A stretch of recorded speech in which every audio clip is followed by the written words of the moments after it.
Hello, hello, hello, and welcome back to the Enricher Business Circle, a podcast for leaders building brands with purpose and a story. I'm your host, Rickdrieka Bennett.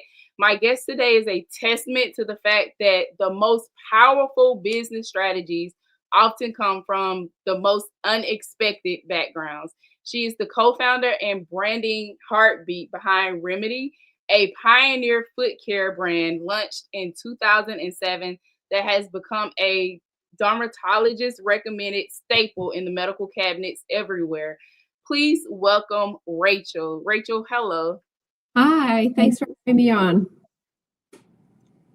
And thanks for being here. It is our pleasure to have you today, Rachel. So part of our podcast, when we start, we really try to find out what are the origins or what's the beginning. And the community loves to hear the origin stories of everyone. So could you kind of share with us or what led you to more so Lunch Remedy back in 2007 and what specific role really shaped you into this brand identity? Okay, sure. So I grew up in a small town, very Okay. small town in Pennsylvania, and I fell in love with the world through travel and somehow ended up building a wellness brand from the ground up with zero business background. I don't have an MBA, and I had to learn on the fly. So I think that my story is really about following curiosity and taking chances and embracing reinvention, trusting yourself before you feel ready. So that's sort of me. How Doctor's Remedy came to be in 2007. Um, my husband was he's a podiatrist, and made a tough decision that he needed to leave the job he was in. He was fresh out of residency. He was in a situation or in a job that just didn't fit him, and he knew that he needed to sort of generate some sort of he had to put some belief in himself at the time. So the story really starts with him and his desire to be an entrepreneur, which was always his dream, not necessarily mine. And so, as a podiatrist, he kind of simultaneously started researching this brand, the formula behind the brand, and his own practice at the same time, seeing patients. The reason Doctor's Remedy in particular became his focus was because he had patients that, wore nail polish that was damaging nails, causing infections or just dryness, peeling. So for the history of forever, podiatrists would tell patients just to stop wearing nail polish.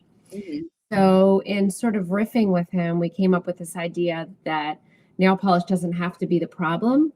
Maybe it can be the solution.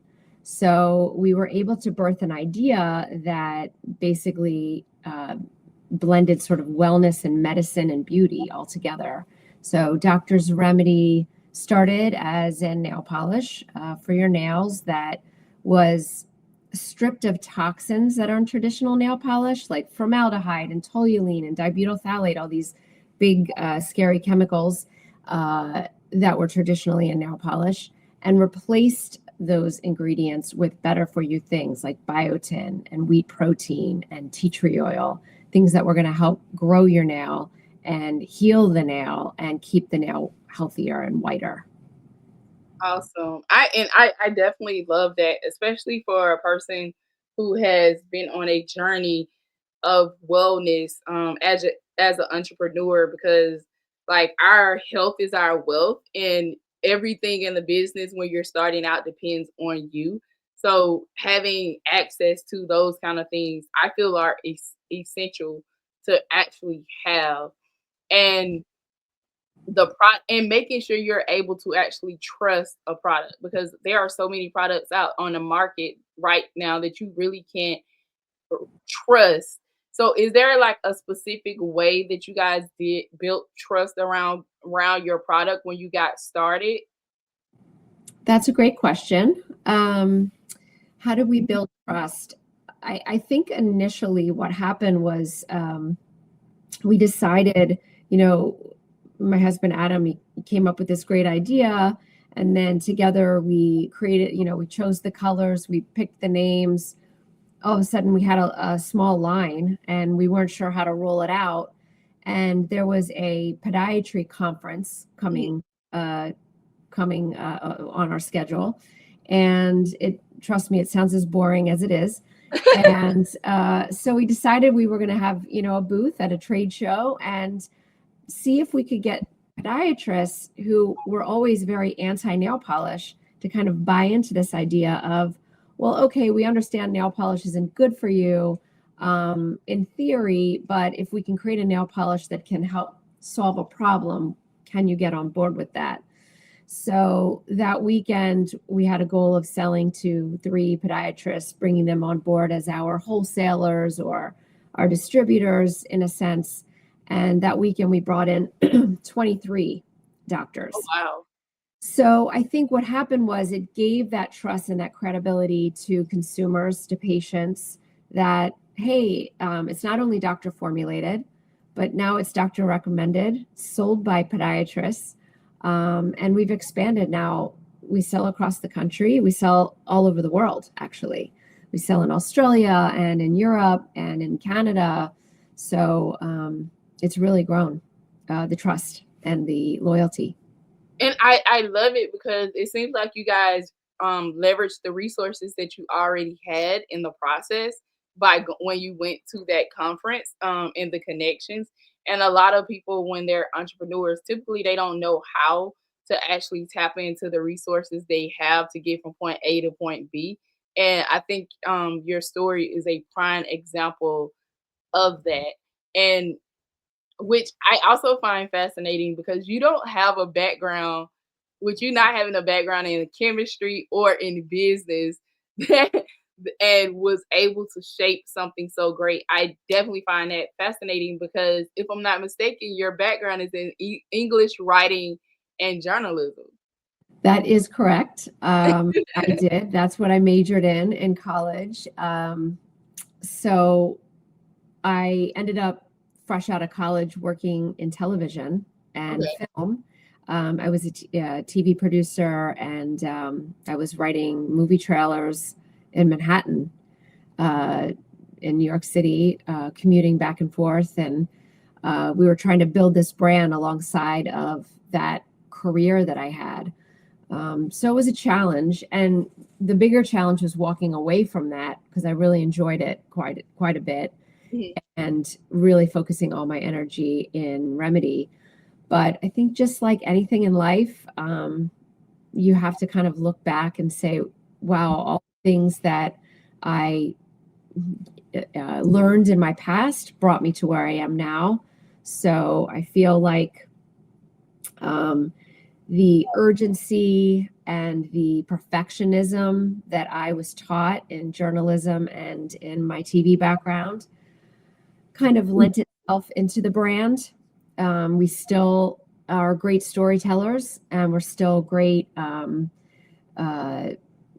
with our copy and the way we brand our products. Mhm. So I think one thing lent it to the next.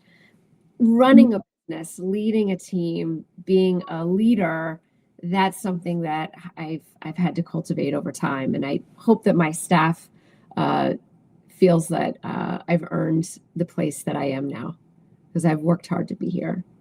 I love it. And I definitely would say as a leader, um, it does take time to grow, and it's great to have people who are growing with you versus you growing by yourself on that journey.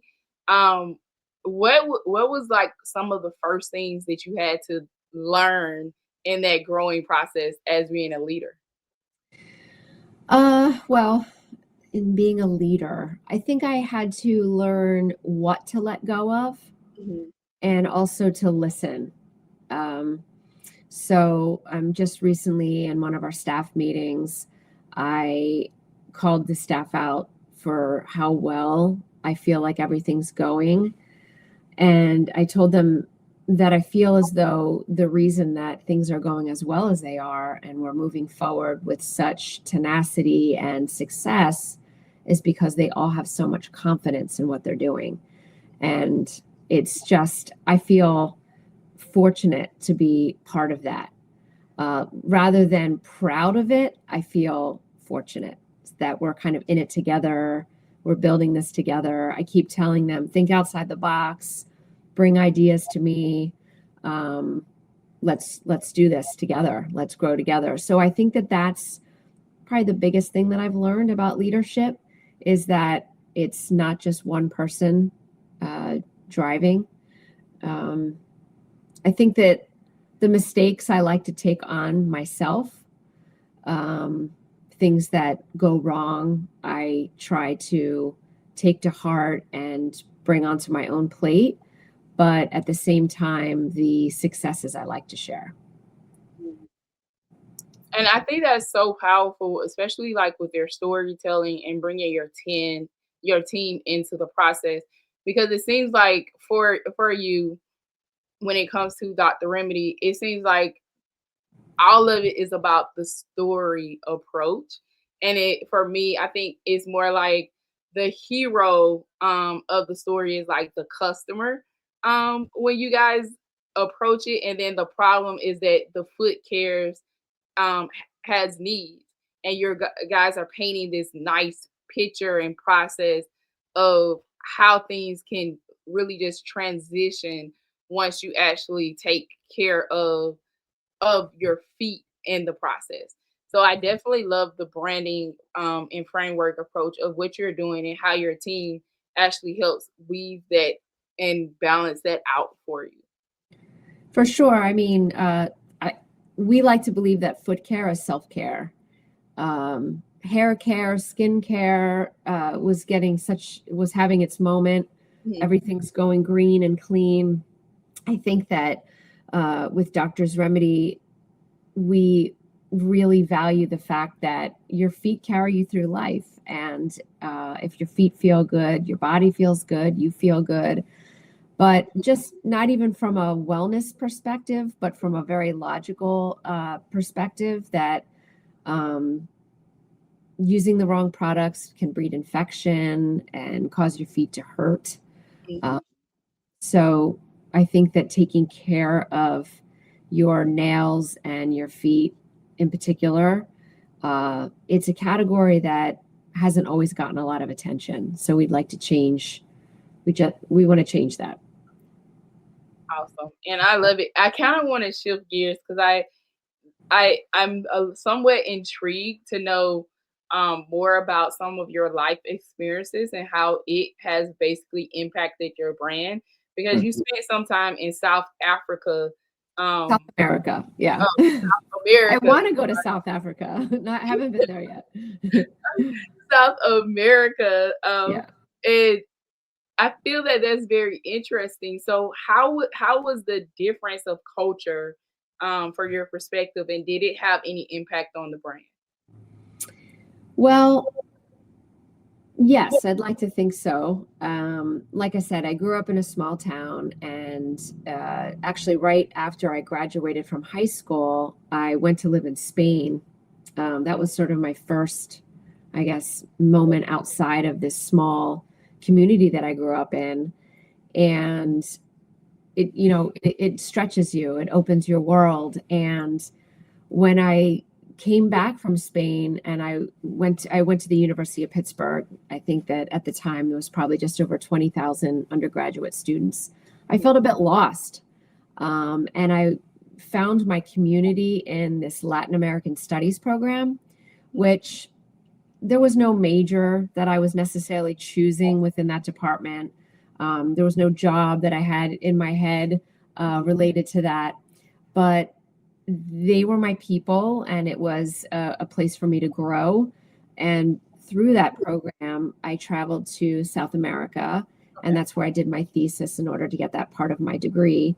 And I think that learning about culture and people and kind of getting outside of what I like to call Groundhog Day.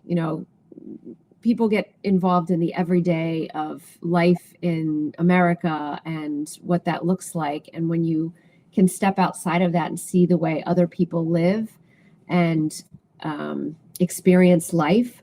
I think it helps us be more compelling and more provocative in our own lives. So yes, I think I brought all that into Doctor's Remedy. The experience of just being more worldly and traveled and cultural. And I can speak Spanish, so that doesn't hurt. And it really just seems like you have a lot of different pieces that are fitting together to build the brand. I know that in leadership, one of your challenges was more so of getting into that role and listening, and learning more about leadership. But outside of leadership, were there any other challenges like on that journey of learning and growing that you experienced along the way, and how did you solve them or approach them? So again, great question. I think that the biggest challenge that we still face is how to mold and adapt to the challenges that just happen. COVID was a good example of, the pandemic. Beauty faced, I think every company, every product, everybody's lives were affected by the pandemic and what was going on in our world. So we had to shift, and we had to teach ourselves new ways of keeping our business afloat during this challenging time. Same goes for even this past year when we were facing challenges with tariffs and how we were going to get products from overseas. So I'm sure my staff could speak even better to the challenges that we faced during this time, because they were really in the weeds on some of this stuff. But you just have to roll with it and adapt. And I think that there's a lot of fear sometimes that comes with the unknown. And perhaps this is some of my television background talking. Can't panic.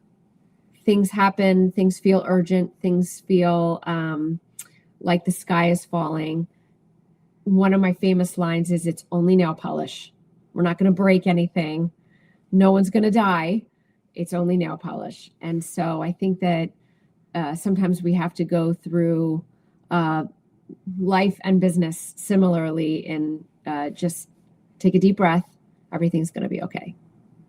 And I love it because it seems like you are great in balancing like the creative side of things with your background in journalism and strategy and media, and also being able to balance the strategy part of the business when you're overseeing your team as well. I would like to think that I do those things. Yeah, I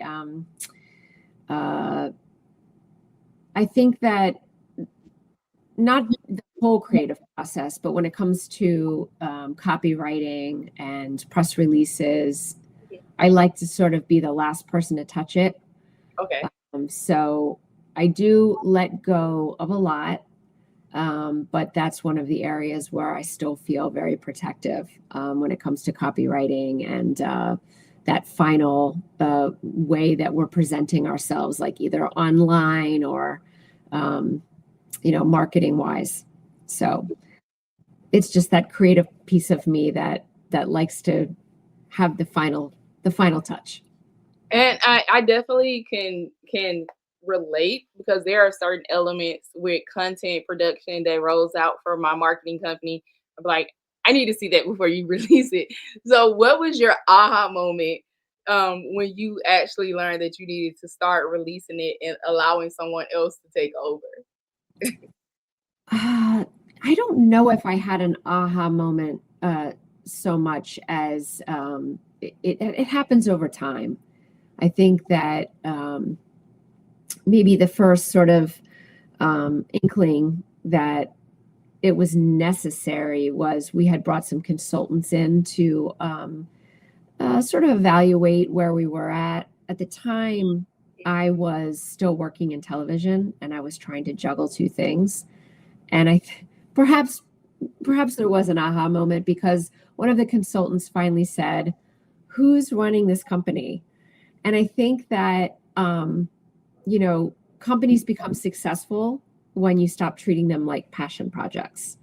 And Mhm. I think at the time we were getting ready to scale into Europe, and I had to make the tough decision that I was going to leave my job that like I said, I loved very much, and devote all my energy to Doctor's Remedy. And it was one of the best decisions I ever made. I mean, it brought me closer to home, so to speak, too, so that I was able to be more present with my kids, and just be, more physically present because I wasn't traveling back and forth into Manhattan and trying to juggle too much. So it was a good decision. So perhaps that was the aha moment of letting go of even myself doing too much, Mhm. um, in that I had to let go of one of my jobs in order to focus on just one thing. And of course, being a mom, doing a better job of being a more present mother. Awesome. And I think that that's a great transition in having that moment, because sometimes we experience aha moments and then we overlook them and don't embrace it, and we create more chaos than what is needed. But if there was like some kind of brilliant advice that you would like to give for aspiring entrepreneurs or people who are preparing to transition from from a hobby to actually diving into their passion, like what would that advice look like? I think that someone told me early on that you need to really picture your consumer, picture the person that you're selling to, and give that person that visual a name. Um, know everything about them. Who is this person? Is her name Betty? Is she sitting in a rocking chair wearing pink glasses? Is her favorite color purple?